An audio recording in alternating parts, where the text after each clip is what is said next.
items do not include in national income. For example, gift from abroad. Gift from abroad. अब gift हमें चाहे domestic economy में किसी से मिले या फिर अब्रॉड से अगर कोई भी गिफ्ट हमें मिल रहे हैं हमारी कंट्री को, तो उनको हम नेशनल इनकम में इंक्लूड नहीं करेंगे, क्योंकि जो भी गिफ्ट है, डोनेशन है, all are current transfer, unearned income. और जो भी अनअर्न्ड इनकम है या करंट ट्रांसफर है, जिनको हम यूनिलेटरल पेमेंट्स भी बोलते हैं, एक तरफा भुगतान, बिना काम किए अगर हमें कुछ भी मिल रहा है तो उसको हम नेशनल इनकम में इंक्लूड नहीं करते। हम सिर्फ फैक्टर इनकम को इंक्लूड करते हैं, अर्न्ड इनकम को, कि हमने कुछ काम किया और बदले में हमें जो मिला है उसको हम नेशनल इनकम में इंक्लूड करते हैं, फैक्टर इनकम को। लेकिन जो करंट ट्रांसफर है, they are not included in the estimation of national income. ऐसे ही अगर आपसे क्वेश्चन पूछा जाए unemployment,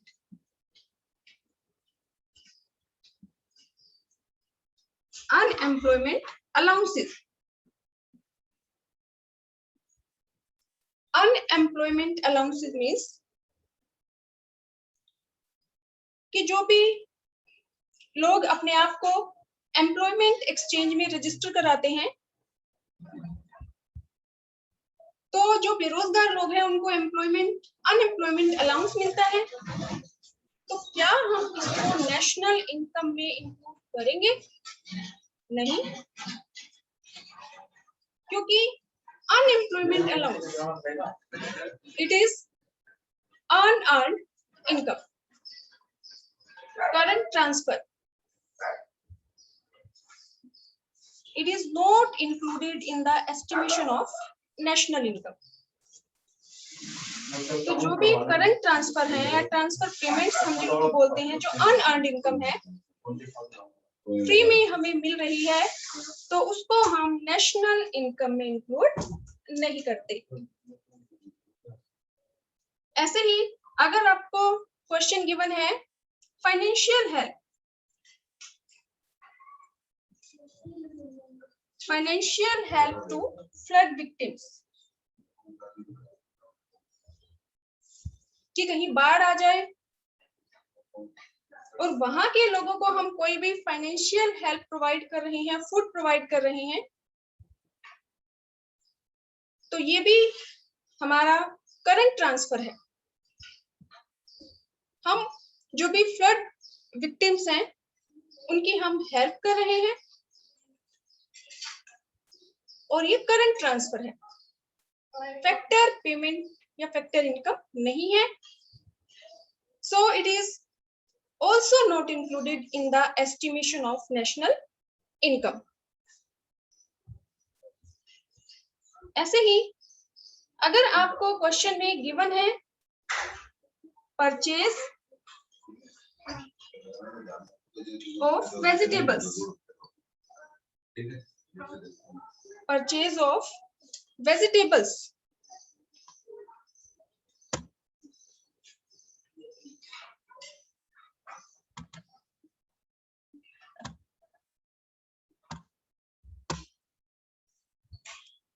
purchase of vegetables by restaurant, purchase of vegetables by restaurant। तो ये रेस्टोरेंट वेजिटेबल्स को यूज करता है एज अ रॉ मटेरियल। तो अगर कोई भी रेस्टोरेंट वेजिटेबल्स को परचेज करता है तो वो उसका इंटरमीडिएट कंजम्पशन है, फाइनल कंजम्पशन नहीं है। अगर यहाँ पे हमें गिवन होता purchase of vegetables by household, अगर हमें यहाँ पे रेस्टोरेंट की जगह पे हाउस होल्ड वर्ड गिवन होता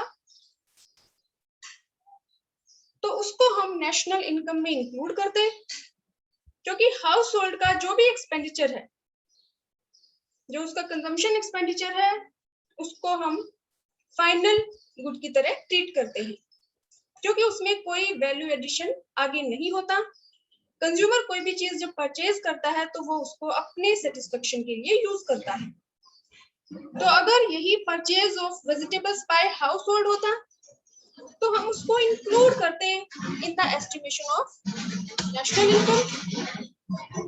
लेकिन यहाँ पे गिवन है purchase of vegetables by restaurant, तो अगर रेस्टोरेंट वेजिटेबल्स को परचेज करता है तो वो उसका इंटरमीडिएट कंजम्पशन है, और इंटरमीडिएट कंजम्पशन को we do not include in the estimation of national income। ऐसे ही नेक्स्ट हमारा जो कंपोनेंट है expenses, expenses on electricity, expenses on electricity by a factory।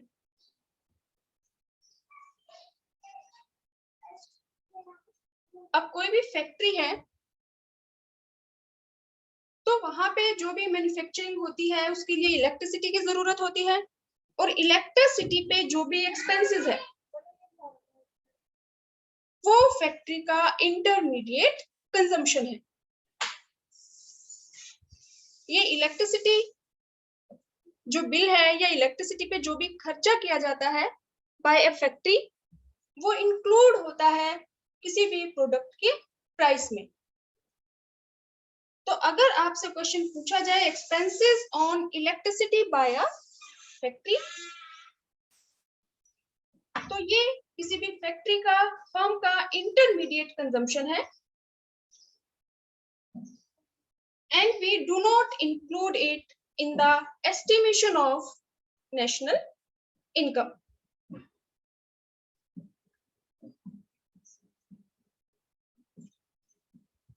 Next जो क्वेश्चन है वो है सर्विसेज rendered by housewife।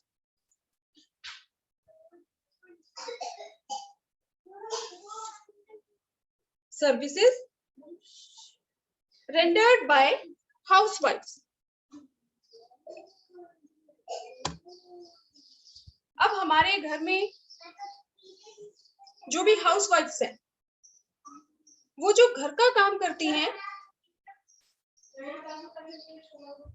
आपके लिए खाना बनाती हैं या आपके कपड़े वॉश करती हैं, तो वो जो भी काम है सर्विसेज रेंडर्ड बाय हाउसवाइफ, क्या हम इसको नेशनल इनकम में इंक्लूड करते हैं? हम इसको नेशनल इनकम में इंक्लूड नहीं करते, because it is difficult to measure market value of services provided by housewife। तो फॉर एग्जांपल जैसे कि अगर एक डॉक्टर है वो अपने ही बच्चे को डायग्नोज करे, या एक टीचर घर में अपने ही बच्चे को टीच करे, तो इन जो सर्विसेज रेंडर्ड बाय हाउसवाइफ, इसको हम नेशनल इनकम में इंक्लूड नहीं करते।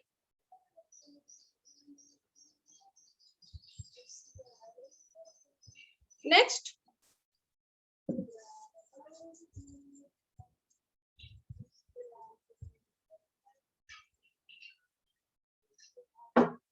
अगर आपसे पूछा जाए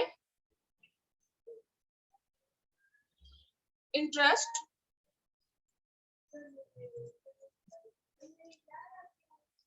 received from a friend, interest received from a friend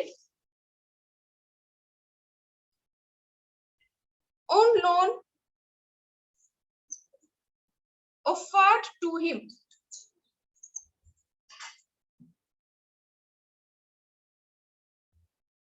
for the purchase of a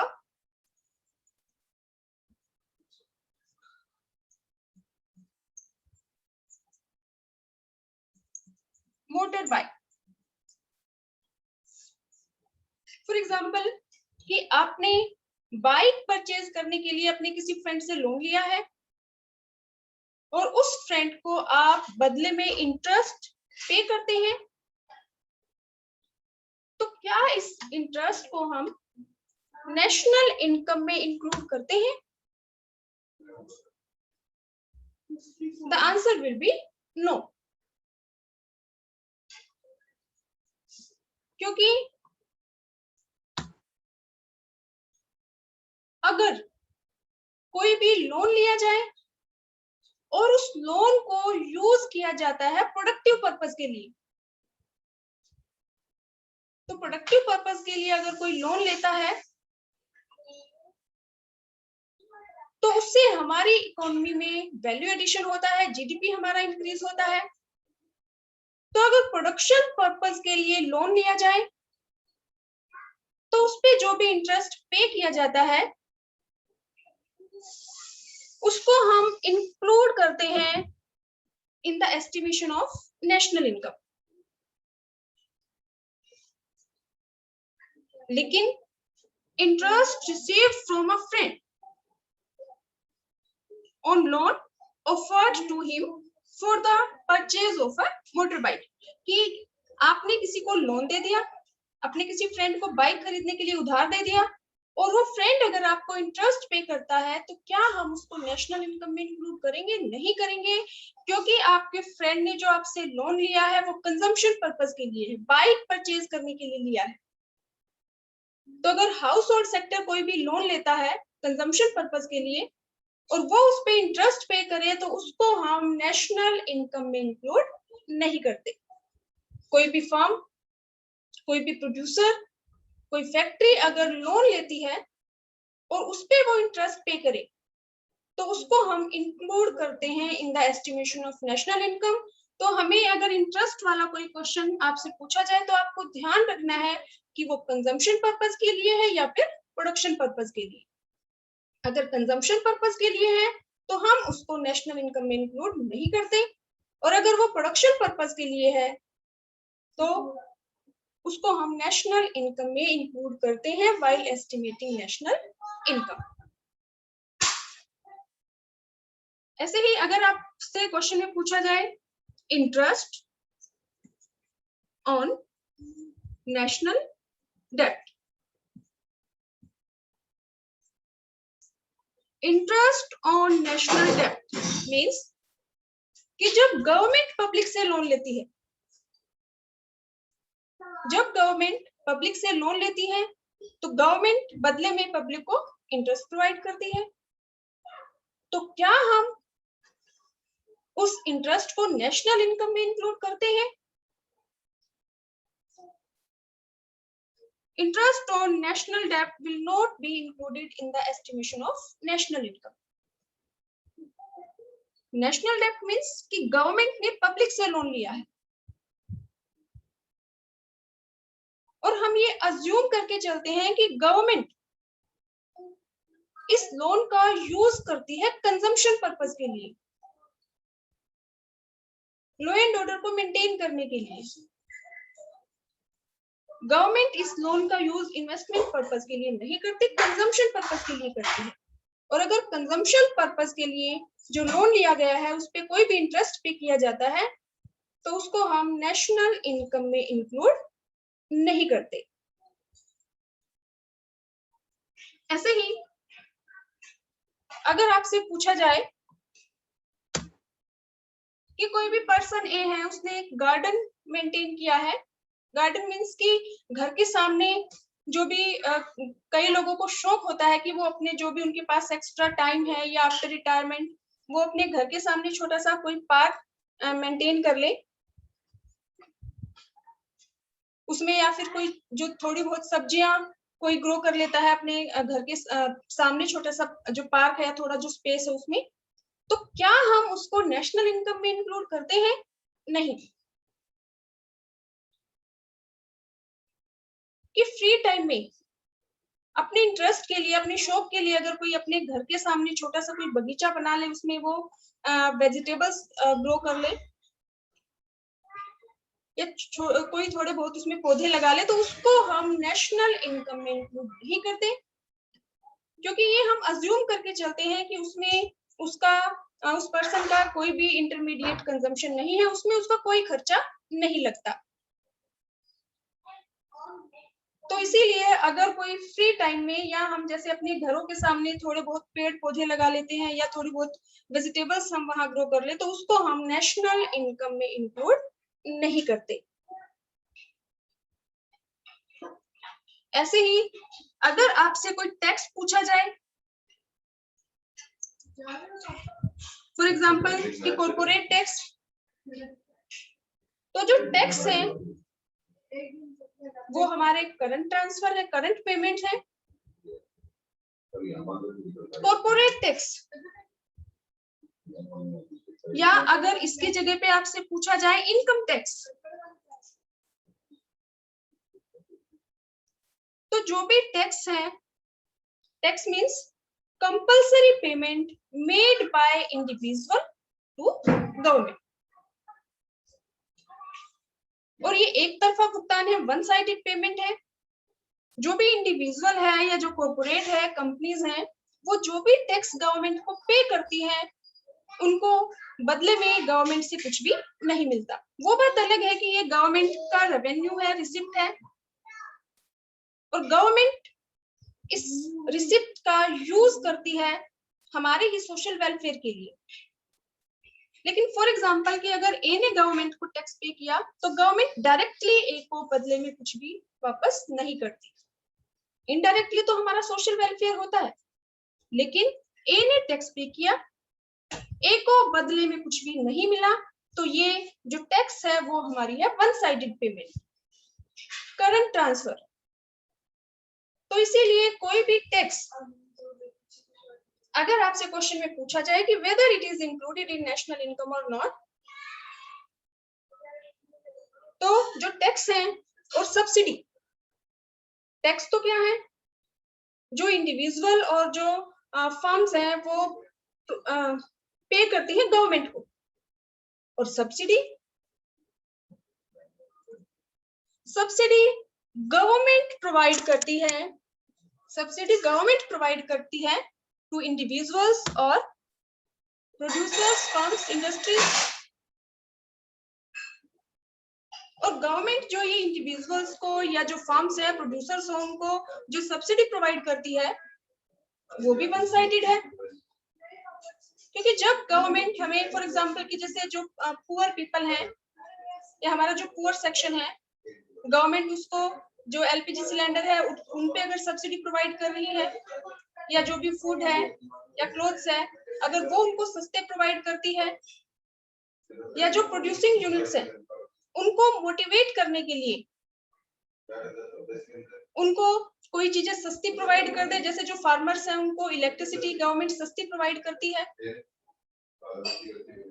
तो जो टैक्सेस हैं और जो सब्सिडी है, ये हमारे करंट ट्रांसफर है, वन साइडेड पेमेंट या वन साइडेड रिसिप्ट है, और इनको हम नेशनल इनकम में इंक्लूड नहीं करते।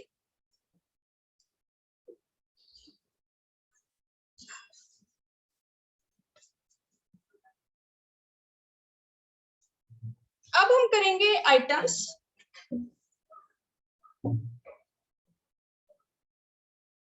Included in national income.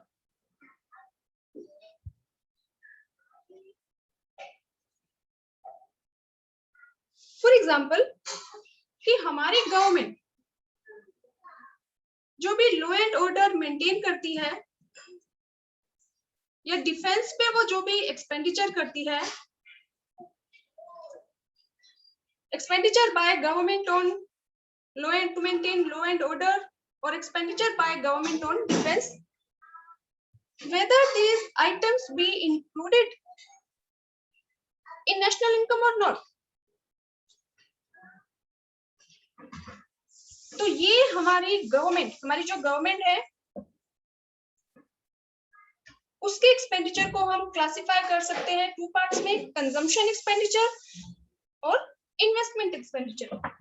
हमारी जो गवर्नमेंट एक्सपेंडिचर करती है it can be classified into consumption expenditure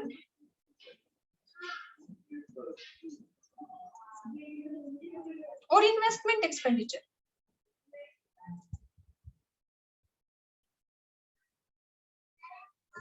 consumption expenditure को हम मेंटेनेंस एक्सपेंडिचर भी बोल सकते हैं। अब गवर्नमेंट का कंजम्पशन एक्सपेंडिचर कौन सा एक्सपेंडिचर है? गवर्नमेंट का जो रूटीन वर्क का जो भी उसका एक्सपेंडिचर है, फॉर एग्जांपल कि गवर्नमेंट लॉ एंड ऑर्डर को मेंटेन करने पे जो खर्चा करती है, जो भी हमारी पुलिस है या जो हमारे कोर्ट्स हैं, तो उनके ऊपर जो भी वो एक्सपेंडिचर करती है या डिफेंस के ऊपर जो भी वो खर्चा करती है, वो हमारी गवर्नमेंट का कंजम्पशन एक्सपेंडिचर है। और ये जो हमारा एक्सपेंडिचर मेथड है उसका जो सेकंड कंपोनेंट है गवर्नमेंट फाइनल कंजम्पशन एक्सपेंडिचर। तो क्या हम इसको नेशनल इनकम में इंक्लूड करते हैं? करते हैं, क्योंकि ये गवर्नमेंट का फाइनल कंजम्पशन एक्सपेंडिचर है, तो इसको हम नेशनल इनकम में इंक्लूड करेंगे। और इन्वेस्टमेंट एक्सपेंडिचर मींस कि गवर्नमेंट कोई भी रोड, हॉस्पिटल्स बनवाती है, कोई मशीन परचेज करती है या कोई नई बिजनेस ऑर्गेनाइजेशन अगर शुरू करती है, तो वो क्या है? गवर्नमेंट का इन्वेस्टमेंट एक्सपेंडिचर। और इन्वेस्टमेंट एक्सपेंडिचर को भी हम नेशनल इनकम में इंक्लूड करते हैं। जो हमारा एक्सपेंडिचर मेथड है उसमें जो आपका फर्स्ट कंपोनेंट है वो है प्राइवेट फाइनल कंजम्पशन एक्सपेंडिचर। इसमें हम हाउस होल्ड या जो नॉन प्रॉफिट ऑर्गेनाइजेशन है वो जो भी एक्सपेंडिचर करती हैं उनका सारे एक्सपेंडिचर को हम क्या अज्यूम करते हैं? प्राइवेट फाइनल कंजम्पशन एक्सपेंडिचर, और उसको हम नेशनल इनकम में इंक्लूड करते हैं। ऐसे ही जो सेकंड हमारा कंपोनेंट है एक्सपेंडिचर मेथड का गवर्नमेंट फाइनल कंजम्पशन एक्सपेंडिचर, तो इसको भी हम नेशनल इनकम में इंक्लूड करते हैं। और थर्ड जो हमारा कंपोनेंट है एक्सपेंडिचर मेथड का ग्रॉस डोमेस्टिक कैपिटल फॉर्मेशन। अब ग्रॉस डोमेस्टिक कैपिटल फॉर्मेशन को we can classify into two parts, gross domestic fixed capital formation और सेकंड हमारा है change in stock inventory investment. तो जो हमारा है gross domestic fixed capital formation, तो इसमें हम इंक्लूड करते हैं गवर्नमेंट के इन्वेस्टमेंट एक्सपेंडिचर को। तो गवर्नमेंट जो भी एक्सपेंडिचर करती है, चाहे वो कंजम्पशन एक्सपेंडिचर हो, consumption expenditure means expenditure on law and order, defence, या स्कूल्स में जो भी स्टूडेंट्स को बैग प्रोवाइड कर रही है या मिड डे मील प्रोवाइड करती है, या हॉस्पिटल्स में जो फ्री में जो मेडिसिन प्रोवाइड करती है, तो उस एक्सपेंडिचर को हम इंक्लूड करते हैं गवर्नमेंट फाइनल कंजम्पशन एक्सपेंडिचर। और ये हमारा कंपोनेंट है एक्सपेंडिचर मेथड का। तो इनको हम गवर्नमेंट का जो चाहे कंजम्पशन एक्सपेंडिचर हो या इन्वेस्टमेंट एक्सपेंडिचर हो, उसको हम इंक्लूड करते हैं in the estimation of national income.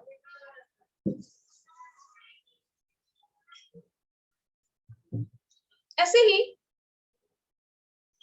अगर आपसे पूछा जाए employers contribution to provident fund, तो क्या आप इसको नेशनल इनकम में इंक्लूड करोगे? अगर ध्यान से हम देखें तो ये employers contribution to provident fund, इसको हम नेशनल इनकम में इंक्लूड करते हैं। क्योंकि जो हमारा इनकम मेथड है, इनकम मेथड का जो हमारा फर्स्ट कंपोनेंट है कंपनसेशन ऑफ एम्प्लॉइज।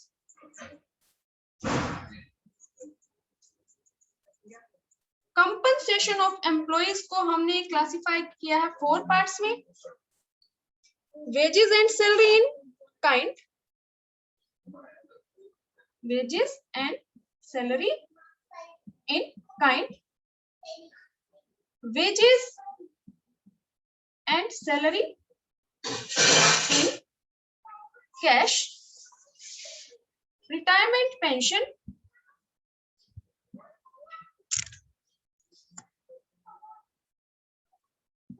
और social security contribution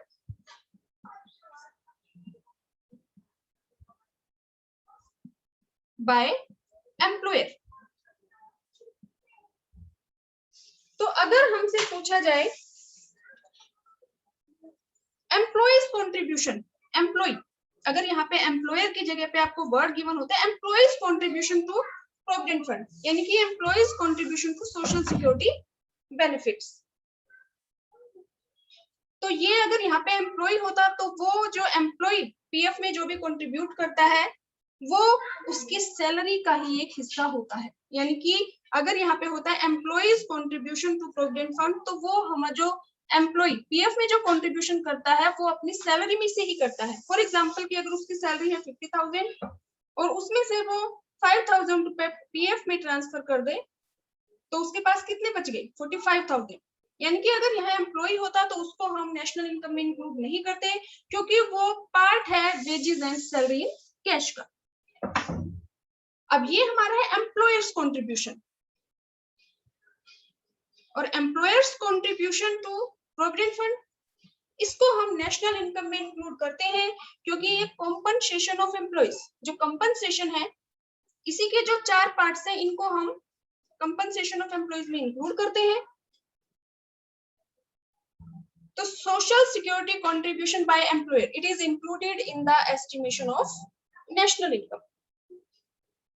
हाँ, लेकिन अगर आपको क्वेश्चन में गिवन है कंपनसेशन ऑफ एम्प्लॉयज वर्ड लिखा है तो हम अलग से इसको ऐड नहीं करते क्योंकि ये इसी का एक पार्ट है। लेकिन अगर आपको क्वेश्चन में कंपनसेशन वर्ड की जगह गिवन है वेजेस एंड सैलरी, तो उस केस में हम वेजेस एंड सैलरी में ऐड करते हैं employers contribution to social security benefit या employers contribution to PF. Next आपका जो क्वेश्चन है